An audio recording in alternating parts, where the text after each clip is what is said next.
ఎన్నికలప్పుడు ఈ పెద్ద మంచి చంద్రబాబు నాయుడు గారు ప్రతి ఎమ్మెల్యే అభ్యర్థిని ఇంటికి పంపించి డోర్ టు డోర్ క్యాంపెయిన్ చేస్తూ అన్న మాటలు ఏమిటి? పిల్లాడు కనపడితే చాలు నీకు 15,000, నీకు 15,000, నీకు 15,000, నీకు 15,000 సంతోషం.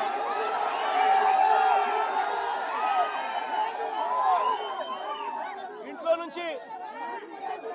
నుంచి ఆ పిల్లల అమ్మ బయటకు వచ్చింది అనంటే, ఆ అమ్మ బయటకు వచ్చిందనంటే, ఆ అమ్మతో పాటు వారి చిన్నమ్మనో వారి పెద్దమ్మనో బయటకు వచ్చిందనంటే నీకు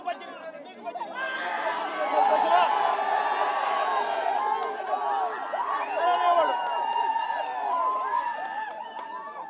ఇంట్లో నుంచి 50 ఏళ్ళ పైచిలుకు ఉన్న మహిళ బయటకు వస్తే చాలు. ఇంట్లో నుంచి 50 ఏళ్ళు పైచిలుకు ఉన్న మహిళ బయటకు వస్తే చాలు. జగనన్న చేయూత కింద ఇచ్చింది కేవలం 18,000. చంద్రన్న వస్తున్నాడు, మీకు సంవత్సరానికి 48,000 ఇస్తాడు. మీకు సంతోషం.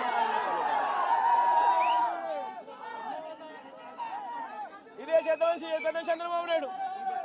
ఇంట్లో నుంచి ఒక 20 ఏళ్ళ పిల్లాడు బయటకు వస్తే చాలు, చంద్రన్న వస్తున్నాడు, మీకు నెలకు 3,000. సంతోషమా నీకు అనేవాడు.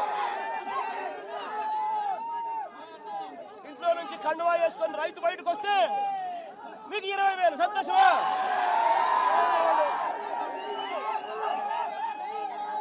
అడుగుతా ఉన్నా, సూపర్ 6 అన్నావు, సూపర్ 7 అన్నావు, ఇంటికి వెళ్ళి అబద్ధాలు చెప్పావు, మోసం చేస్తా ఉన్నావు.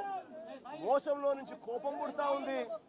ఆ కోపంలో ప్రజలు రోడ్డు ఎక్కకూడదు అని చెప్పి, ప్రజల తరపున ఎవరు ఉండకూడదు అని చెప్పి ఎంతటి దుర్మార్గంగా కేసులు పెడతా ఉన్నారు, ఎంత దుర్మార్గంగా పోలీసు వ్యవస్థను మీరు వాడుకుంటా ఉన్నారు.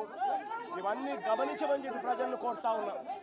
చంద్రబాబు నాయుడు గారికి ఇప్పటికైనా గట్టిగా చెప్తా ఉన్నా, అయ్యా చంద్రబాబు నాయుడు గారు, చేసిన తప్పులు ఒప్పుకోండి, ప్రజలను క్షమాపణ అడగండి, అడిగి ప్రజలకు చేతనైన మంచి చేసే కార్యక్రమం చేయమని అడుగుతా ఉన్నా. ఇలా చేయకపోతే మీ పుట్టగతులు ఉండవు. వేగంగా మీ పాపాలన్నీ పండుతా ఉన్నాయి. శిశుపాలుని పాపాల మాదిరిగా మీ పాపాలు చాలా వేగంగా పండుతా ఉన్నాయి. మీ ప్రభుత్వం నెక్స్ట్ ఎలక్షన్లలో సింగిల్ డిజిట్లు కూడా రాని పరిస్థితిలోకి మీ ప్రభుత్వం పోతుంది అన్నది కూడా ఇదే సందర్భంగా తెలియజేస్తా ఉన్నాను.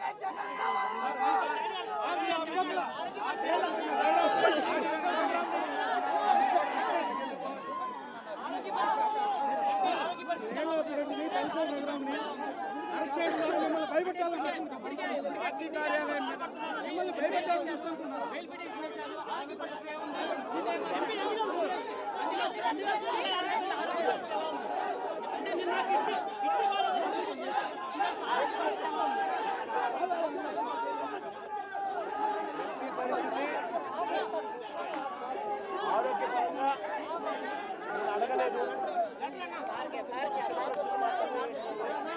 నన్ను చూస్తాను, ఆయన ఏడ్చాడు, ధైర్యంగా ఉండు అని చెప్పినాను.